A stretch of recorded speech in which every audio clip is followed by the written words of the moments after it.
Assalamualaikum warahmatullahi wabarakatuh. Oke, kembali lagi bersama saya, Pak Fani Firmansyah. Kita pada kesempatan kali ini akan melanjutkan pembahasan kita ya.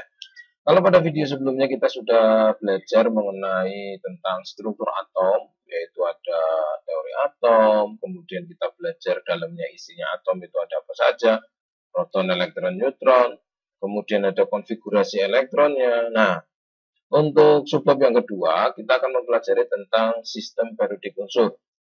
Oke, sistem periodik unsur itu apa? Sistem periodik unsur itu merupakan daftar semua unsur yang ada di alam ini, yang sudah dikelompokkan dalam suatu tabel periodik unsur, di mana di situ terdapat lambang atom, kemudian ada nomor atomnya, kemudian ada nomor masanya yang disusun secara sistematis sehingga mempermudahkan kita dalam menggunakan atau dalam mengetahui unsur ya. Totalnya itu sekarang ini sudah ada 118 unsur yang sudah berhasil ditemukan.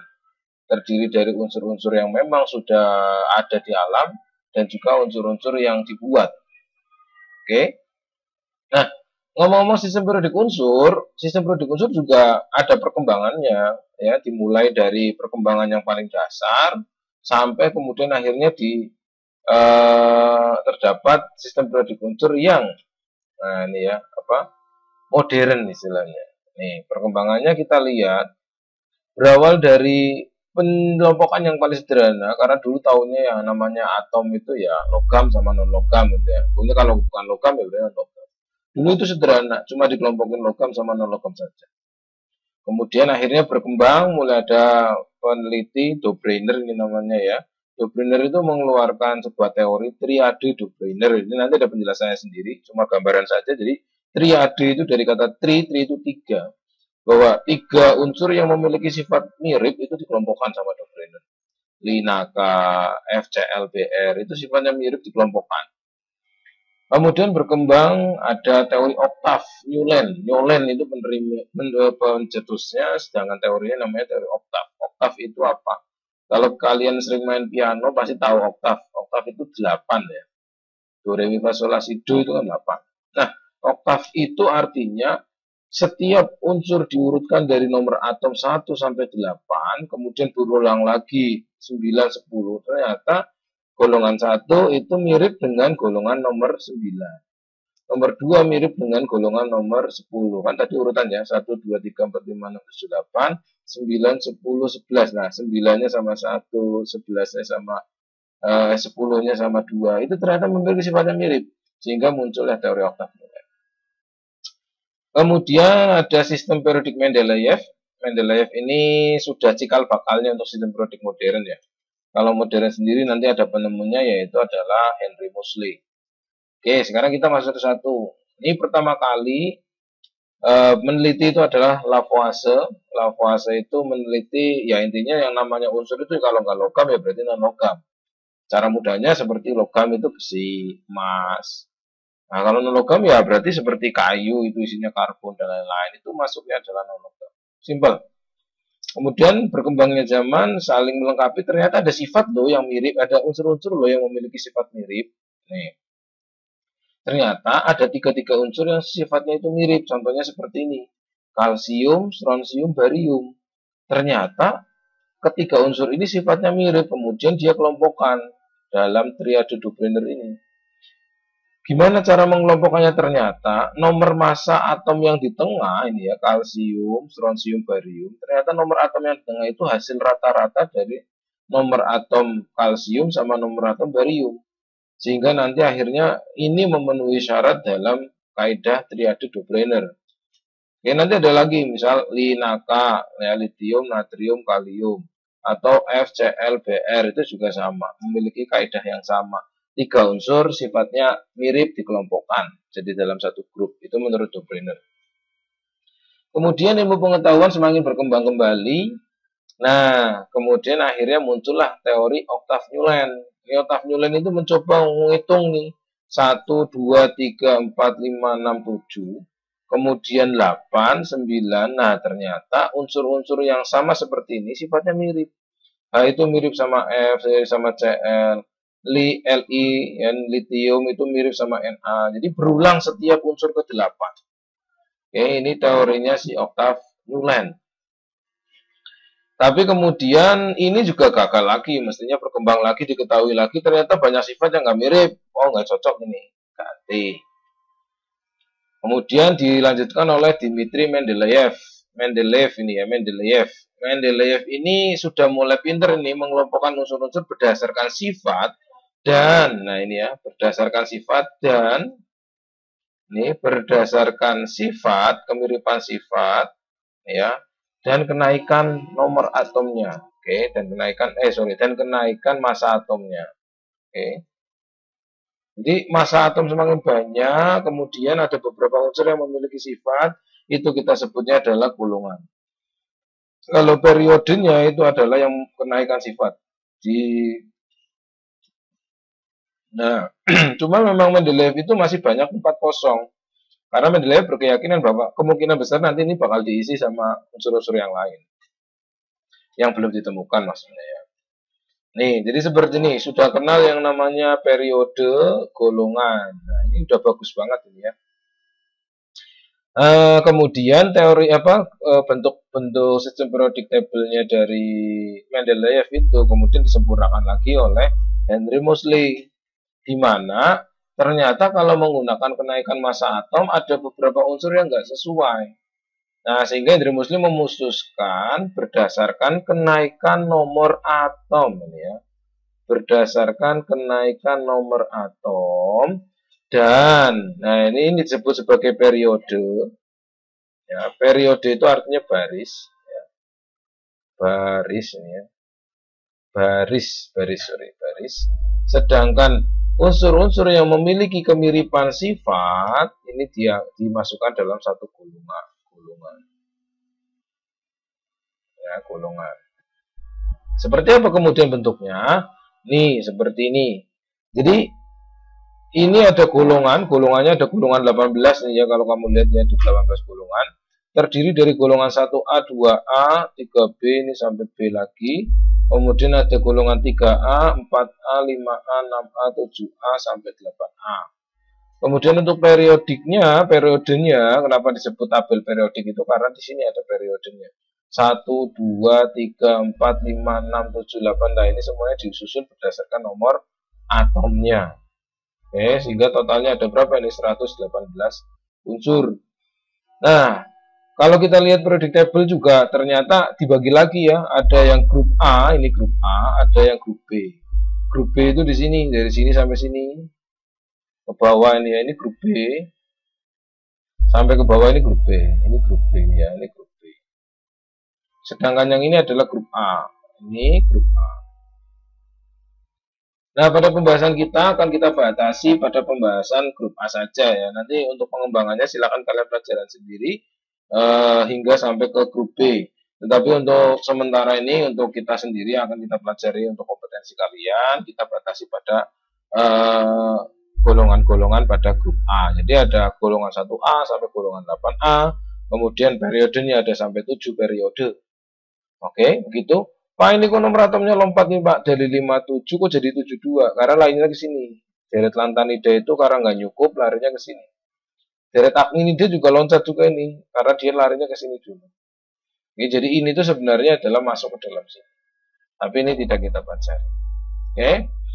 Dalam periodik yang sudah disusun modern pun ada beberapa catatan warna ya. Kalau ini hijau, ini warnanya non-logam. Ini hijau itu non-logam. Non-logam itu ya bisa gas, bisa juga bukan gas. Oke, kayak contohnya karbon itu non-logam, tapi dia bukan gas. Tapi oksigen itu non-logam, sifatnya gas. Nah, yang warnanya pink ini adalah gas mulia, artinya gas yang tidak bereaksi dengan zat yang lain, artinya dalam keadaan bebas di bumi. Sedangkan yang di tengah-tengahnya ini, yang warnanya biru, ini adalah unsur-unsur metaloid. Metaloid itu artinya mirip logam, mirip metal. Ya, kemudian yang paling banyak ini adalah grup metal ini ya, logam yang warnanya ini apa namanya krem ini ya. Oke, kemudian apa sih hubungannya antara yang sudah kita pelajari dengan kemudian penentuan dalam periodic table? Ternyata ini ya, ternyata kita bisa menentukan periode dan golongan suatu unsur dengan menggunakan konfigurasi elektron yang sudah kita pelajari. Konfigurasi elektron yang sudah kita pelajari. Sebagai contoh, ternyata kalau periode itu bisa dilihat dari nomor kulit terluarnya. Kalau golongan bisa dilihat dari jumlah elektron valensinya. Contoh, misalnya saya punya Na11. Kita konfigurasikan terlebih dahulu. 2, 8, 1. Oke, 2, 8, 1. Ingat, elektron yang berada di kulit terakhir kita sebut sebagai elektron valensi. Ya, elektron valensi. Sedangkan kulitnya mana Pak? Ini kan mintanya nomor kulit. Kulitnya kan kulit K, L, M. Oh, berarti kulit 1, kulit 2, kulit 3. Oke, berarti artinya kulit terbesarnya itu ada 3 kulit. Artinya apa? Dia terletak pada periode 3 atau baris ketiga. Sedangkan elektron valensinya nih ya, elektron valensinya sama dengan 1. Sehingga dia masuk ke dalam golongan. Ingat, kita hanya akan mempelajari golongan A saja. Jadi 1 berarti masuknya adalah golongan 1A. Oke. 2, 8, 1 berarti masuknya golongan 1A periode 3. Bagaimana cara membaca dalam periodic table-nya? Oke, ingat-ingat ya, periode 3 golongan 1A. Kita lihat sini. Oke, dilihat. Periodenya periode 3 tadi ya, tadi Na itu terletak atas periodenya periode 3, golongannya golongan 1A. Cek. Golongan 1A itu di sini. Periode 3 itu artinya baris 3. 1, 2, 3. Lihat. Oh ya betul, Na itu lokasinya di sini. Oke, cara membacanya seperti itu ya. Oh iya betul, ternyata Na lokasinya berada di sini. Oke, contoh lain, misalnya contoh lain. Saya kembali ke yang tadi.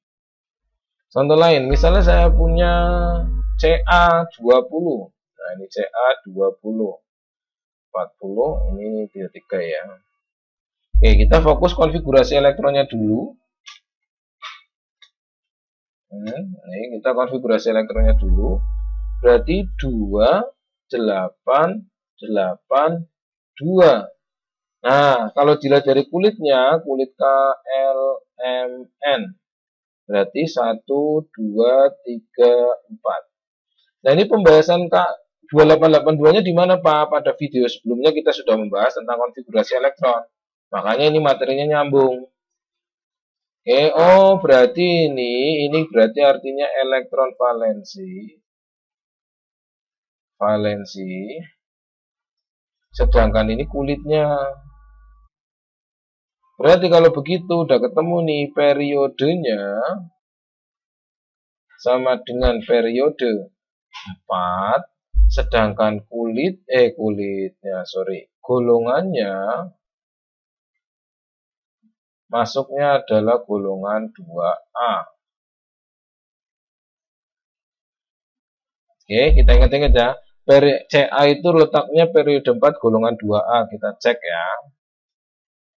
Cek, coba. Ca itu tadi dari hitungan Ca itu letaknya periode 4. Ya, golongannya golongan 2A tadi dari hasil perhitungan. Oke, 2A. Kita lihat. Golongan 2A itu di sini. Periodenya barisnya baris keempat. 1, 2, 3, 4. Oke, ketemu ini Ca. Oke, betul.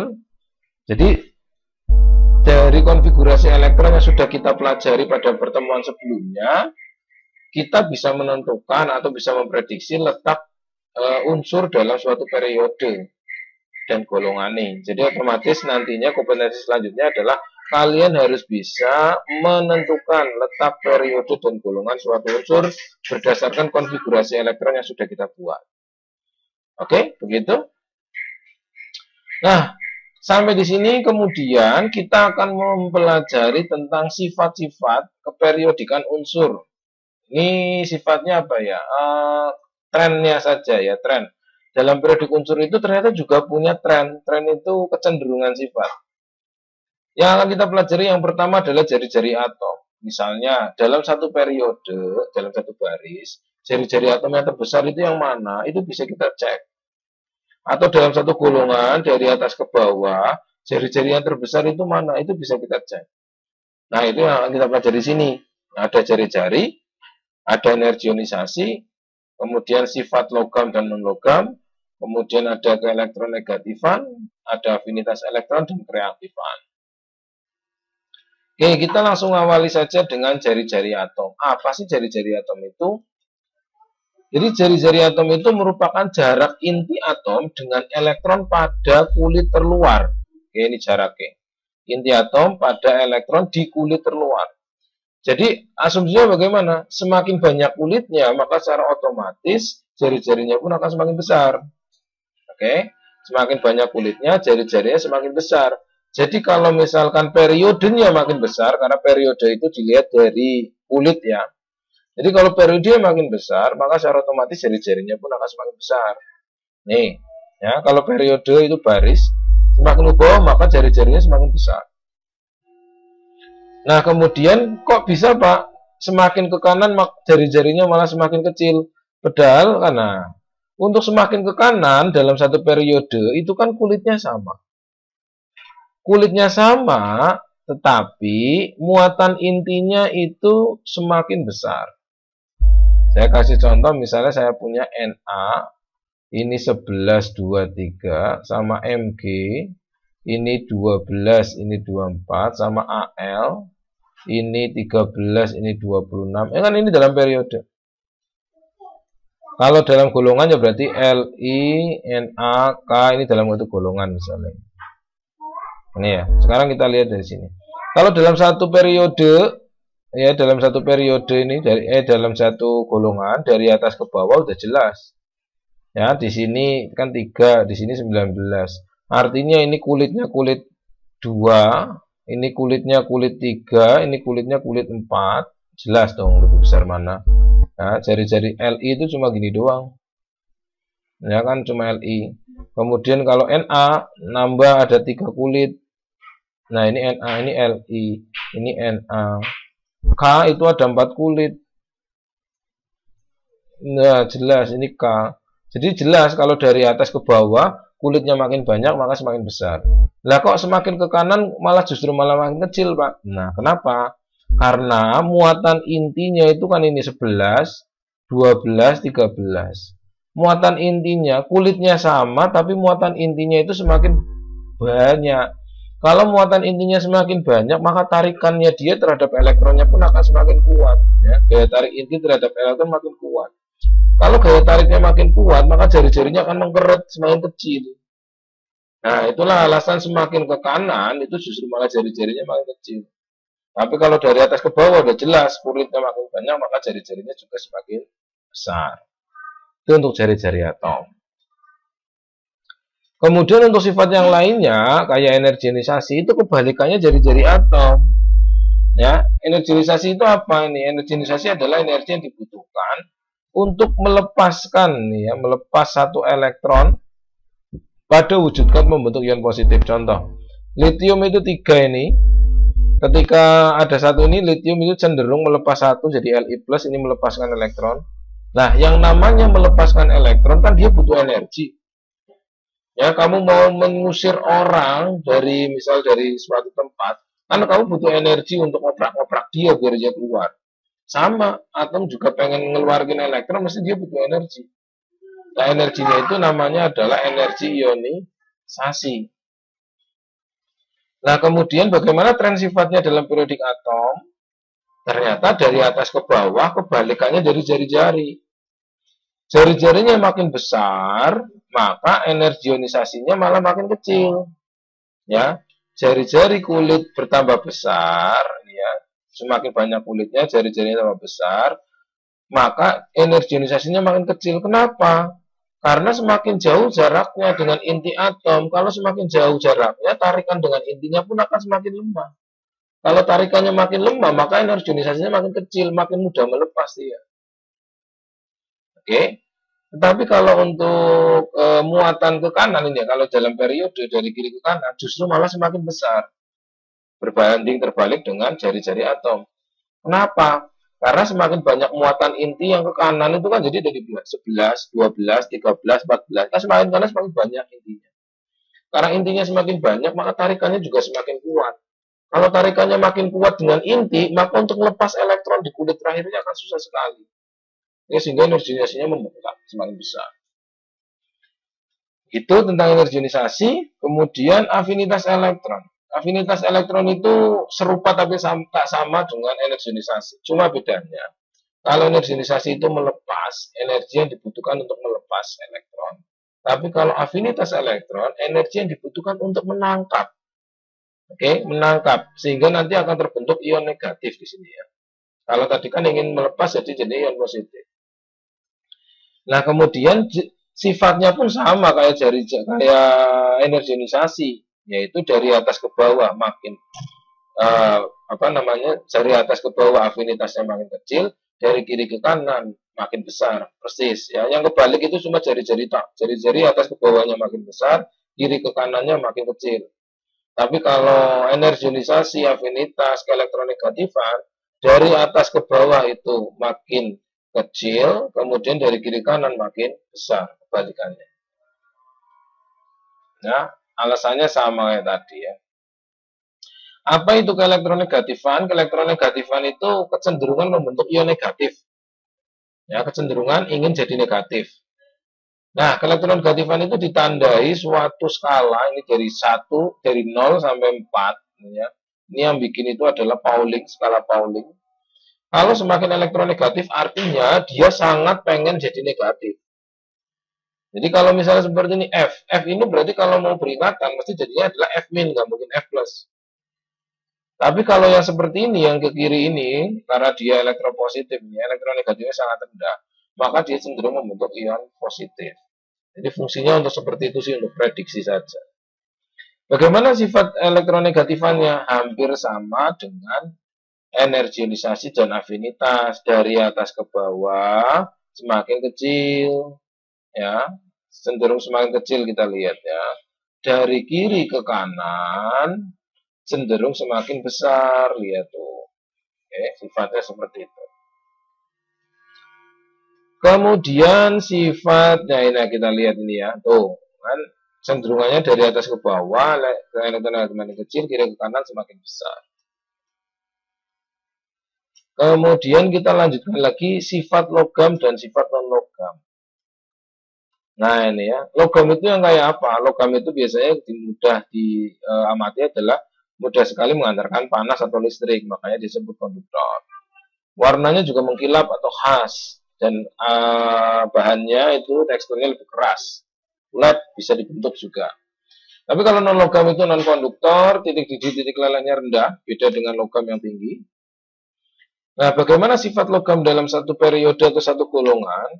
Ingat, kalau golongan semakin dari atas semakin ke bawah semakin logam. Oke, tapi kalau dalam periode, nah sifat logamnya semakin menurun ke kanan. Jadi kalau kamu lihat dalam periodic table itu gini, semakin ke kiri itu semakin logam, semakin ke kanan itu semakin non-logam. Logamnya semakin kiri, logamnya makin kuat. Oke, tapi kalau sifat non-logam, semakin ini semakin non-logam. Berarti semakin non-logam. Non-logam. Jadi gambarannya seperti itu. Periode semakin ke kiri semakin logam, semakin ke kanan semakin non-logam. Oke, itu kalau sifat logam dan non-logamnya. Bagaimana dengan kereaktifannya? Untuk reaktifannya bergantung pada kecenderungan dalam menerima atau menangkap elektron, menerima atau melepas. Oke, kalau golongan kita lihat ya, golongan dari atas ke bawah itu reaktifannya bertambah. Kalau periode dari kiri ke kanan, ya, ini ya, ini periode dari kiri ke kanan, reaktifannya bertambah. Tapi ini reaktifannya menurun kemudian bertambah pada golongan gas 8A tidak reaktif. Jadi semakin kiri itu semakin reaktif, cara mudahnya gitu. Ini dari atas ke bawah, ini tuh ini ya. Dari atas ke bawah reaktifannya itu semakin bertambah. Tapi kalau dari kiri ke kanan, dia juga semakin bertambah ini ya. Tapi dia golongannya reaktifannya menurun. Reaktifannya menurun kemudian bertambah. Ini kalau periode. Oke, begitu. Jadi kalau misalkan kita buat apa namanya, memudahkan kita dalam belajar itu berarti gimana, Pak? Nah, ini gambarannya. Nah, jadi kalau jari-jari atom itu begini. Oke, ini ya gambarnya ya. Ini jari-jari atom ini makin besar. Kalau ini makin kecil. Oke, besar itu ke bawah sama berarti ke sini. Ini makin kecil ke sini. Ini kalau jari-jari. Tapi kalau energi ionisasi, kemudian afinitas, kemudian keelektronegatifan, itu kebalikannya. Semakin ke bawah itu semakin kecil, ya. Ini kalau dari kiri ke kanan itu malah justru semakin besar. Oke, ini kalau jari bandingannya ya 3. Nah, kalau sifat logam non logam, maka tadi saya gambarkan. Kalau ke kiri itu makin logam, kalau ke kanan itu makin non logam. Kalau logam dari atas ke bawah itu semakin kuat logamnya. Kalau non logam berarti dari atas ke bawah itu semakin kuat, tapi kuatnya kuat apa? Kuat non logam. Oke, ini. Nah, bagaimana dengan kereaktifannya? Kereaktifannya berarti semakin ke kiri nih, kita ngikut aja. Oh, semakin reaktif. Ya, ini semakin reaktif. Sorry, bukan. Oke, gitu ya.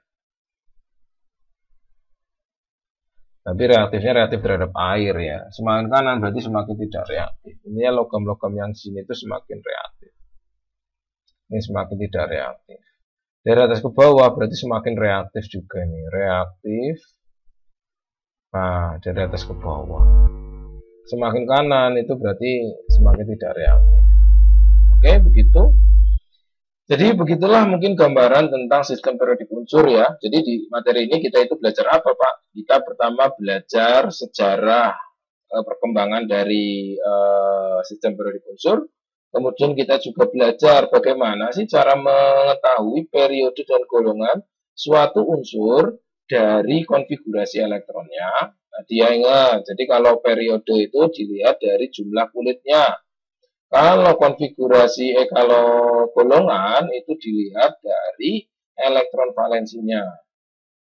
Dan setelah itu kemudian kita pelajari apa itu sifat-sifatnya sistem periodik unsur dari mulai jari-jari, jarak inti dengan elektron di kulit luar, sifatnya dari atas ke bawah makin besar, kiri ke kanan makin kecil. Dan untuk sifat yang lainnya, energionisasi, afinitas, keelektronegatifan itu kebalikannya dari jari-jari. Sedangkan untuk logam non logam semakin ke kanan itu semakin ke kiri itu logam, semakin ke kanan non logam. Oke, semakin logam itu berarti artinya semakin reaktif. Ya, mungkin seperti itu dari saya. Terima kasih atas perhatiannya. Mungkin kita akhiri saja ya. Selamat belajar. Assalamualaikum warahmatullahi wabarakatuh.